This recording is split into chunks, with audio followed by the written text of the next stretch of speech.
أعوذ بالله من الشيطان الرجيم. بسم الله الرحمن الرحيم، والصلاة والسلام على أشرف المرسلين.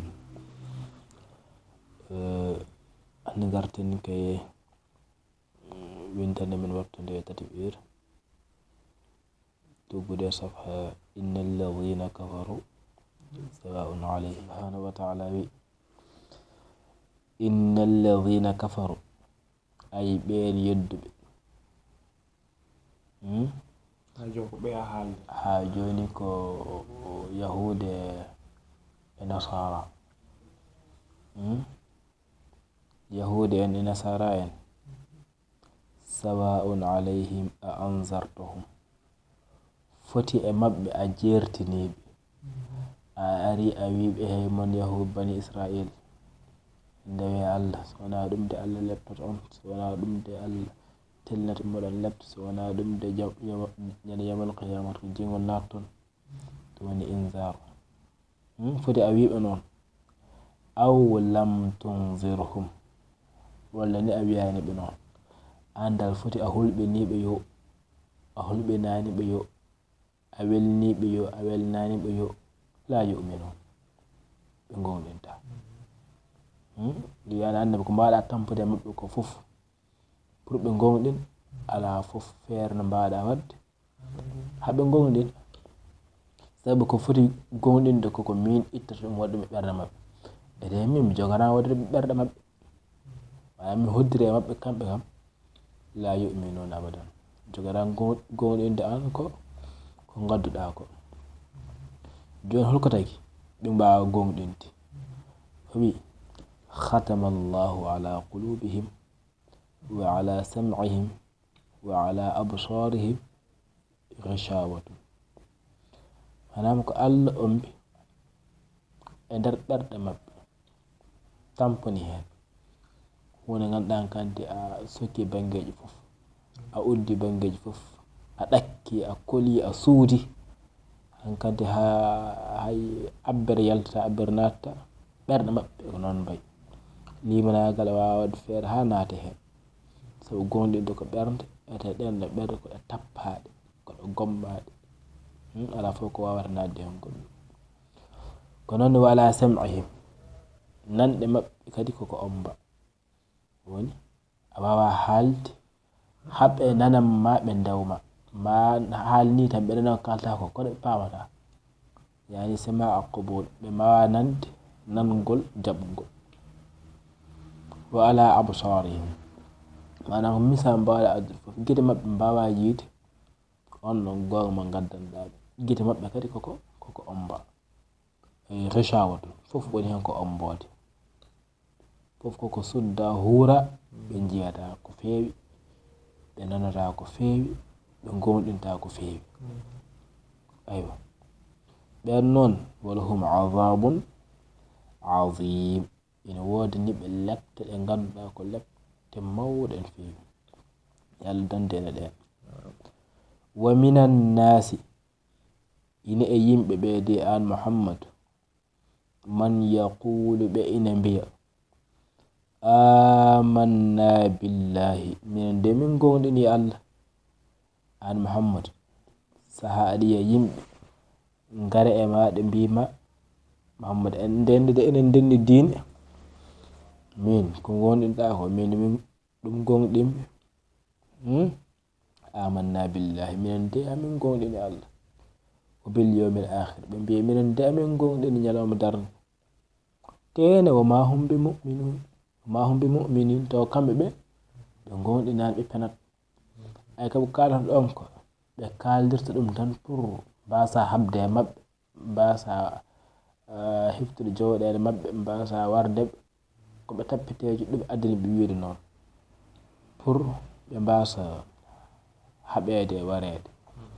kono gongre gongo ɓe gonɗinani koɓe naafi gueɓe. donc nde woni Madina walla ko nde woni Makka nde ha nde woni Madina ɗe foof ummi eɗen gara e mabɓe ene kaali muɗum sabu haɗa makko ummade Makka aɗa andi fi awwali da'wa wonno ko Makka nden noon ko ɓuraɗo dole seeɗa caggal ɗum ɓe waɗi hijra hijra habashi e hijra madina caggal madina nde no ndo artno jogino doole o arti fathu makka nden doole ɗe keewi hankadi jomumen batti holdemo batti fendem sawabuni hulde gila o haɓani e maɓɓe ɗum addani ɓe wiide ɓe gonɗini taw kamɓe gonɗinani ayi manan ko ɓe mbiyata noon ko yukhadi'una Allah walladhina amanu ɓe jiɗata ko funtude Allah ɓe punta ɓen gonɗinɓe funtude Allah woni wiide mi gonɗini tawa gonɗinani funtude julɓe ɓe ko ala funtude ɗumen kono Allah kam neɗɗo wawa funtude ɗum Allah wi ko ɓe mbaɗata ɗon ko wama yakhda'una illa anfusahum koye maɓɓe ɓe puntata koɓe cikkata wonde ko julɓe ɓe puntata ko walla nelaɗo puntata walla Allah puntata kamɓe ko koye maɓɓe ɓe puntata ete wama yash'uruna ɓe tinani kamɓe ɓe goni koye funtude koye maɓɓe ete ɓe ganda ɓe goni koye funtude koye maɓɓe saabu an Allah mo mbiɗa a gonɗiniɗo to a gonɗinaɗum holko nafatamo hay badde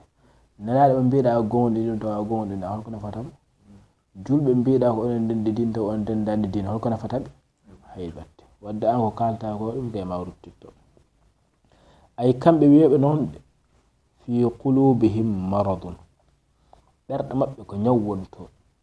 on rafi gonɗe e ɓerɗe maɓɓe rafi mo ganduɗa ko sikkitare rafi mo ganduɗa ko keferu ay nden ɗon sikkitare on ɗon rafi fa zadahumullahu maradan Allah ɓeydini ɓe on ɗon rafi goɗɗo sanno ko 10 wonno toon Allah ɓiɗen 10 goɗɗo woni 20 wadde ɓen ɗon walahum azabun alim ina wodani ɓe lepte musɗe no fewi hol sababu ko bima kanu yakdhibun ko sababuni koɓe pennanno ko walla koɓe penanno ko eɓe mbiya wonde minen min gonɗini taw ɓe gonɗina wa idha qila lahum la tufsidu fil ard kamɓe heferɓe ɓe so ɓe mbiyama onon hoto bonni leydi ndi hoto mbare yimɓeɓe hoto mbaɗeni hoto mbatteni qalu ɓe jabto ɓe mbiya innama nahnu ayno minen de muslihuna minen min goni koye moƴƴinde min goni koye fewnude mbiyama hoto bonni ɓe mbiya min goni koye fewnude ala innahum Allah ina tengtina ina wiya ala innahum hayna kamɓe humul mufsidun kamɓe tigi tigi goni bonnoɓe leydi ndi kamɓe jahata eɓe kaala eɓe pena eɓe cirka bona fo eɓe mbaɗa eɓe jina eɓe jara sangara eɓe mbara eɓe piya eɓe gujja eɓe mbaɗa riba bona fof ɓe naata hen wadde leydi ndi boni kamɓe goni bonnuɓe leydi ndi ayo ala innahum Allah tengtini wonde kamɓe heferɓe humul mufsiduna kamɓe goni bonnoɓe leydi ndi te walakin la yash'uruna kadi ɓe tinani wa idha qila lahum so ɓe mbiyama aminu gonɗine Allah kama amana nas hono no yimɓeɓe gonɗiniri ni qalu tan nana ɓe jabta ɓe mbiya anu'minu kama amana sufaha si an kam annabi ƴewata kalta ko hande minen min gonɗina comme ɓe ɗayɓe no gonɗiniri ni cikkata e minen hakkillaji men ɗi ko noon mbayi ɓe ko rewɓe maɓe ɓen ko ɗayɓe tan hakkillaji kewani minen noon machallah komin joom hakkillaji en won fo min natade aɗa nadde fo nak mbaɗum laaɓa kono hande tami ko nelaɗo wiidi fati ɗeɓe tan min naatema ala minen min mbayani no ɓen ɗon ɗayɓe rewɓe mani ala innahum Allah ne jabtoɓe wi ay kamɓe wiyoɓe ɓe ko ɗayɓe ɓe humus sufaha kamɓe goni ɗayɓe kamɓe goni ɓe ganduɗa hakkillaji mabɓe hay diga ala hen ɓoccoɗe walakin la ya'lamun ɗum ne kadi ɓe gandani kamɓe koɓe ɗayɓe ete ɓe gandani koɓe ɗayɓe ɗum waɗi ko mantiqe wiyata jahlu murakkab la ya'lamun wala ya'lamun bi annahum la ya'lamun ɓe ganda tene ɓe ganda wonde kamɓe ɓe ganda ɗum ɓuri bonde e jaholoji ɗi kala kamɓe ɗum heeɗi ko ɗum woni ko heɓi ko ɓe cikkata ɓe woni sufaha en ɗaɓe ɓe taw kamɓe e koye mabɓe kamɓe goni ɗaɓe ɓe teɓitinani wa iza laqul ladina amanu ay soɓe kawri e ɓen ɗon no gonɗin qalu ɓe mbiya he amannade minen amin gonɗini Allah de ɓe kawre julɓe ɓe pour naafigagal mabɓe pour yidde limtude julɓe ɓe mbi he enen deɗi dina de machallah enen kay ni enen kay na tene wa iza khalaw ila shayatinihim so ɓe jewde yi e seyɗineji mabɓe ɗi woni mawɓe mabɓe ɓe qalu ɓe mbiya he onon noon tan jaggiramen komin kalanno julɓe ko de ala minen min gonno tan qalu inna ma'akum innama nahnu mustahzi minen koye mum min gondi min gonno tan kay sey fidde julɓe ɓe amin jalkita ɗumen amin puntaɓe wonde ko mumen min goni to gongal e gonga kam vraiment kanti caahan natti gonga dari koye on min gondi ma shayati yani awliya'uhum aywa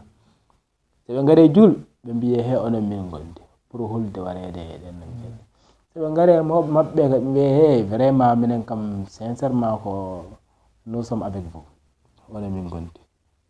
aywa ɗum woni ko wi qalu ɓe mbiya inna ma'akum ay minen de ka e mon min gondi innama nahnu mustahzi'un ko nan ɗon no min kaala ɓe mbiya julɓe ɓe kay mabɓe min gondi ko ɗum na min gondi tan ka jalkidde min gondi ke funtude ɓe ay mustahzi'un bil mu'minin Allah yastahzi'u bihim Allah kañum ina jalkitaɓe ina seyfitaɓe ay wa yamudduhum omo fooɗa ɓe Allah ina fooɗa heferɓe ko mbaɗa ɗo noon ko ina ɓura hokkude ɓe daraja ina ɓura hokkude ɓe jawri ina ɓura hokkude ɓe ɓiɓɓe ina ɓura hokkude ɓe gurdam juɗɗam ɗum fof tan fi tughyanihim e bewra mabɓe nden ɓe bewre ɓe goori aɗan saaji aɗa wona e caahan tan gona hen hankkadi e caahan Allah accitma e caahanagal ma cikka maɗo ko an woni hen tawa Allah woni ke wadde men istidraj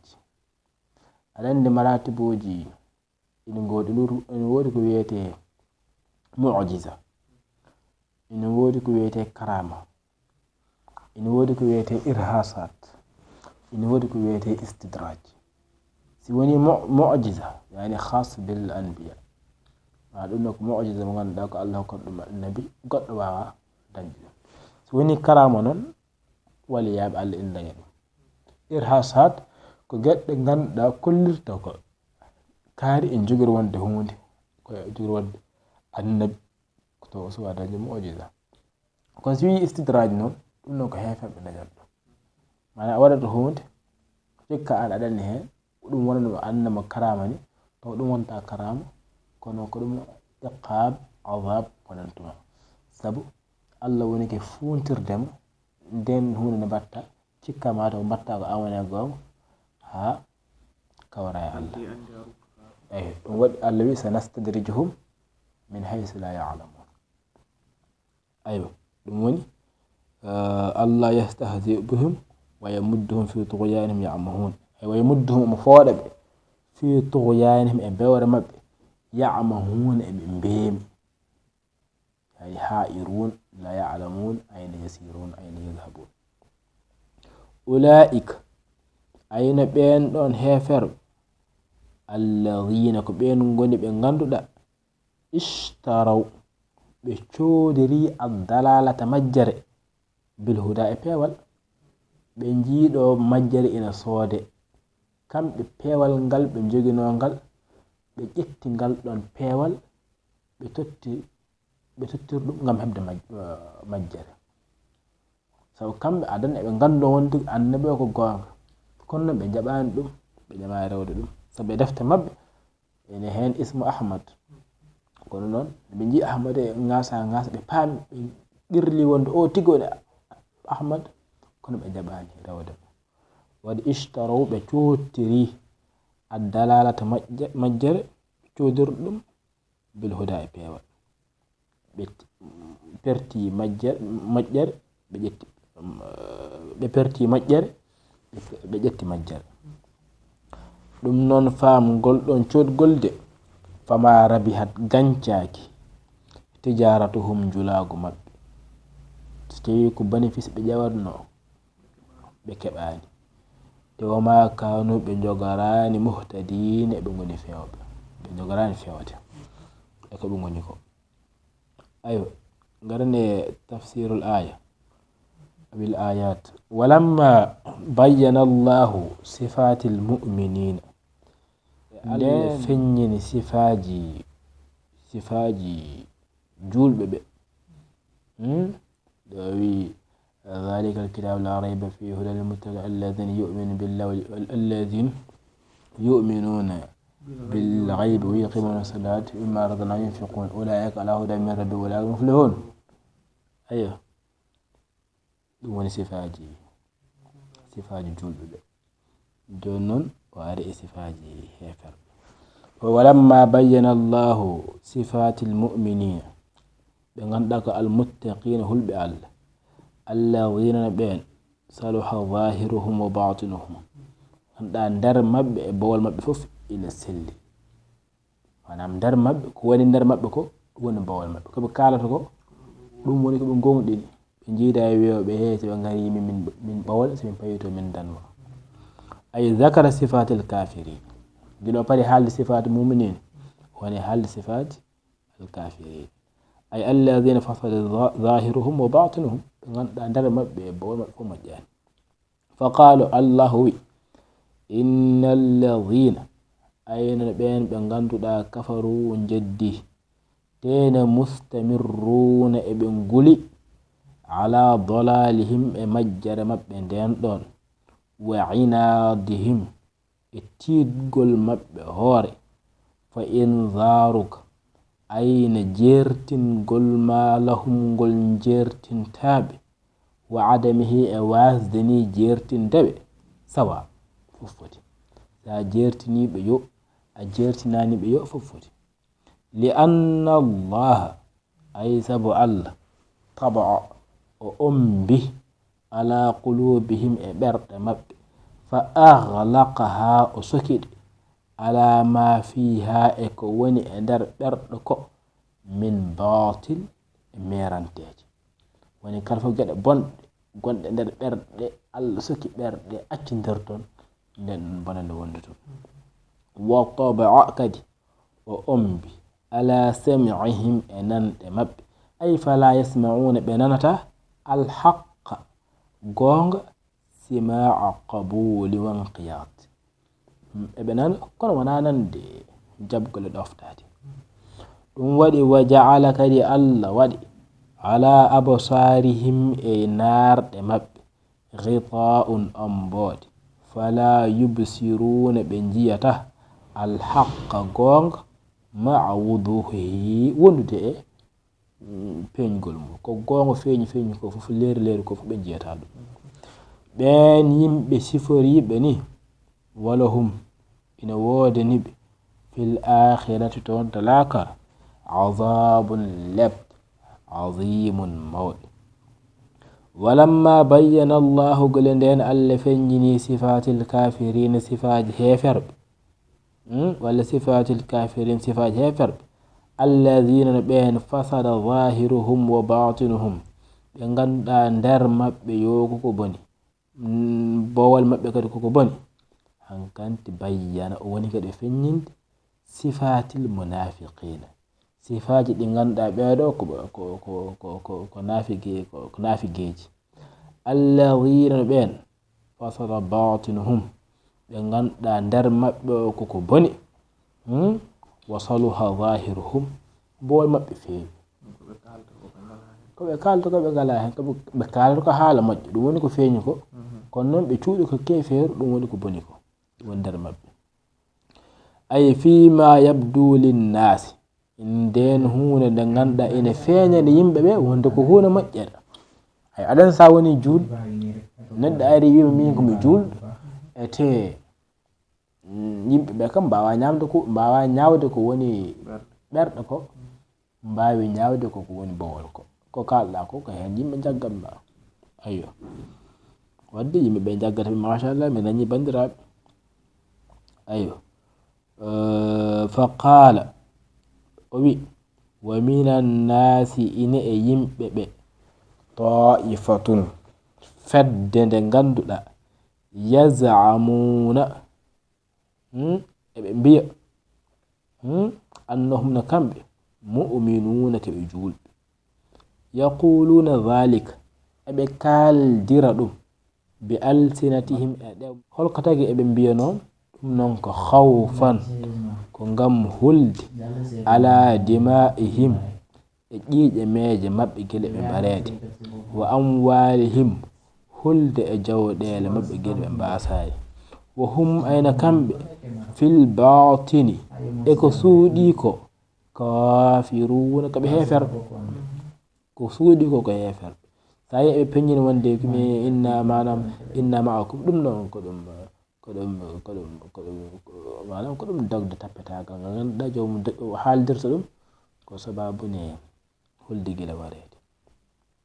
yukhadi'una allaha ay eɓe punta allah wal mu'minina e julɓe ɓe hol noon hollin mbadi o wi ko be izharil imani ko e peññingol limanagal wa ibtanil kufri e suudde keferu wa humna kamɓe fil haqiqati e gongare e gonga yakhda'una ɓe puntata ko anfusahum koye maɓɓe faqat koye maɓɓe tan puntata walakinnahum kono kamɓe e ngal ɗon gollal ngal ɓe mbaɗata la yash'aruna ɓe tinata bizalika e ɗum maɗa ɓe tinata wonta kamɓe ko koye maɓɓe goni e funtide li anna allaha ay sabu allah taala tawɗo on kam ya'lamu ina ande asirra ko suuɗi wa akhfa e ko mofti kala sa suuɗi mo ganduɗa kañum ɓuri ɓallade kañum ɓuri ɓallade ɓuri andi ko mijotoɗa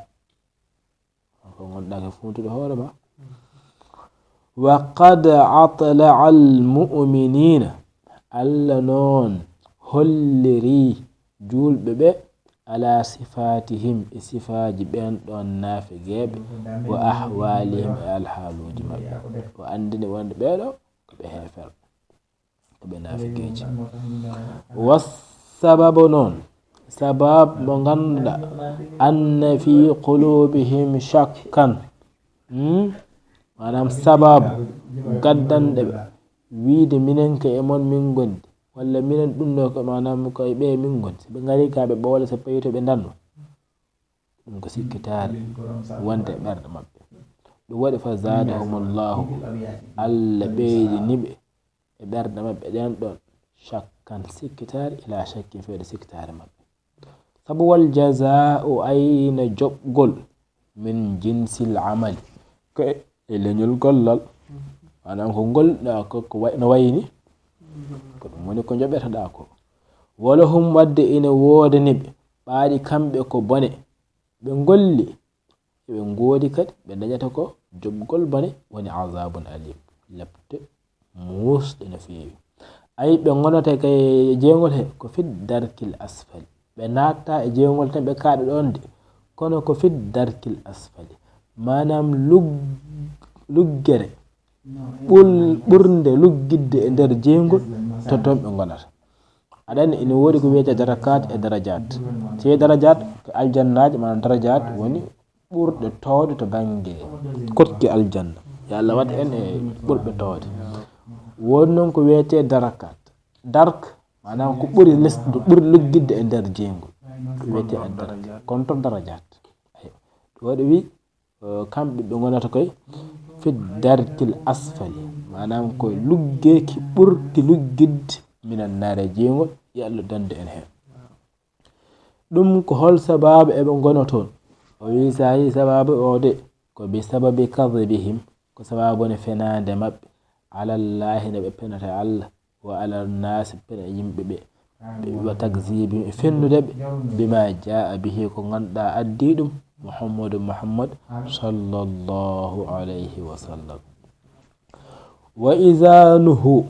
so ɓe kaɗama ɓe mbiyama onon kam gacce bonande nde batton leydi ndi وإذا نهو سبكدام عن الإفساد قابلن في الأرض ليد بالكفر كيفير مبنغون دون والذنوب بكتوج مبدين دون وغيرها إكواناد من كده قد بند بمدد أنكروا بيمين كمين بدان ببنند وزعموا بيمبيا أنهم نكمل هم أصحاب الصلاح والإصلاح كم بنغون يم مجب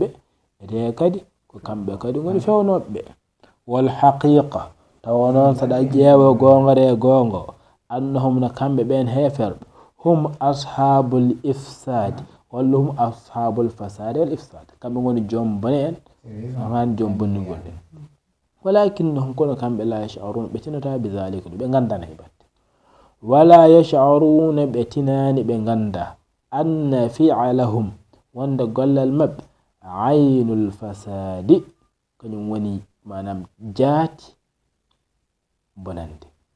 gollangal mbere min gondini dum min gondini ga min jeddiga dum mi horum taw dum woni fasad wa iza umiru saben jamirama bil imani e limanagal kama amana hono dum ko gondini dum ashabu muhammadin wondibe muhammad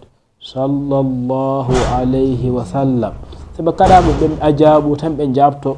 ala sabilil istinkar e yese jeddugol wal istihza e yese sayfidgol bi qawlihim e wiide mabbe anu'min bere minen kam amin gondina ka imani no limanagal no gondingol be ganduda ko khifafil uquli an ko jom hakkillaaji koyfudi wala haqq taw gonga sade jeebe annahum nakambede humus sufaha kambe ngoni daybe be jom hakkillaaji koyfudi walakinnahum kuntan kambe yajhaluna dhalika be majjudum be ganda dum wa idhal taqaw sabe kawri al mu'minina julbe be kawre mabbe e beddaaji walla garan pulusuji walla dingre ko nandi hen qalu tan jaabe gardo be biya saddaqna bima tu'minuna bihi de minen de amin gondini ko gondin don ko yaquluna dhalik be kaldirta dum non ko khawfan sabkulul min al mu'minina julbe be wa idan sarafu sabe pirlitime be koti be ngummima anil mu'minina ga julbe ila ru'asaihim fewde e perzidaji mabbe di ardibe be munfaridina bihim be teldi e mabbe kambe tan e mobe mabbe tan nana qalu be biya muakkidina e be tintina non on sande wonda ko be kala don ko e tide mabbe tabatihim manam tabit gol mabbe ala mutaba'atihim erawde lahum erawde be biya inna den minen ma'akum minen de kay emon min gondi ala tariqatikum kay lawal mon min goni ko miidon dum min bi ko biyamin biyan walakinna ko wondan minen nuwafiqul mu'minina amin kawre e julbe be min jabarenude e mabbe zahiran to banam ko bangi penjo sayino amin biyano min biya onon de min gonde on enen gondi dum non ko sukhriyatan sababun jalkidde bihim e mabbe wastihza e sayfidde famdinde be addan be wiyeto Allahu na Allah yastahzi'u musayfite bihim e mabbe fi muqabalati e kuccol walla joptondiral istihza'ihim sayfidgol mabbe bil mu'minina jul Allah yaftonto do jul jazaan lahum dum non ko yobdebe min jinsi amalihim e lenyol golle mabbe wali haza ko sababune dum do non ajra lahum Allah dogninibe ahkamul muslimin nyaawojo julbe fi dunya e aduna wa amma fil akhirati non seynon ko laakhar fo jazihim alla ina yobirabe ala kufrihim e kefiru mabbe wa nifaqihim e nafigagal mabbe do julbe be jaggira hono non julbe de baat non be kono se be ngari jeengo laakara be gandu wonde odumere wona lamta baafal nafigagal wawa lamtade limanagal وكذلك كهنا نون يملي لهم alla ina fidaɓe liyatamaɗu ngam ɓe ndono ɓe jokka wadde ko ɓe mbaɗanno ko hankanti fi dolalihim e majjere maɓɓe wo tughyanihim e bewre maɓɓe fa yabqu ɓe keddo ha'irina eɓe goni wemɓe mutaraddidina eɓe goni dengdenginoɓe ɓe gannaɗe payi yani hande payo to jango payaga hono tan no colli ɓanjuɗi ni ulaika ɓen yimɓe waɓe ni humu sufaha ɓen goni ɗayɓe li annahum sabu kamɓe istabdalu ɓe gossitima alkufra keferu bil imani limanagal fama rabihat gan saga gañaki tijaratuhum jeygu maɓɓe li khasaratihim sababune wasdeɓe al imani iman billahi imanagal billahi iman ana gonɗingol allah wama kanu ɓe lataki muhtadina eɓe peewi ila alhaq fewde e gonga هذا ما كان يتعلق بتفسير ناتي بفوائد الآيات من فوائدها أن من طبع الله على قلوبهم بسبب عنادهم وتكذيبهم لا تنفع معهم الآيات وإن عظمت manam neɗɗo mo ganduɗa ko Allah ombi ɓernde muɗum sababune penale ɗeɓe penanno ko mbawɗa addude ayaji addanta ɗum nafaɓe hay hunde si Allah hasi hawi hankante ɓowli tan ɓe jogarani maleɗe kuɗa manam ɓe kuɗama Allah hankanti naftata أن إمهال الله تعالى للظالمين المكذبين لم يكن عن غفلة أو عجز عنهم بل ليزدادوا إثما فتكون عقوبتهم أعظم أي سهاج أدي ألا يابو يمبي wasa ƴewde ɓe jiya ɓe kam wallah onon kam ɓe ko mbaɗa ko ɓe kam si Allah ma leptuɗi ɓen taw Allah leptata ɓe watta ɓe batte ɗon tan accata ɓe bone mbaɗa manam bone neƴƴi mbaɗa ɗi foof ɗon Allah accirta ɓe hol sababu manam ko ngam bone ɗe mbaɗa ɗi ɓe ɓeydo wadde bone mbaɗe noon ha ɓe kawre Allah e ñalawma cakkitiɗo yawmal qiyama Allah yaɓaɓe koɓe mbaɗatno ko foof عندنا بوند وما كنا غافلين من بلسن نوك كم بدن دونكو أيوة هذا هو درسنا اليوم إن كان هناك أي سؤال أو استفسار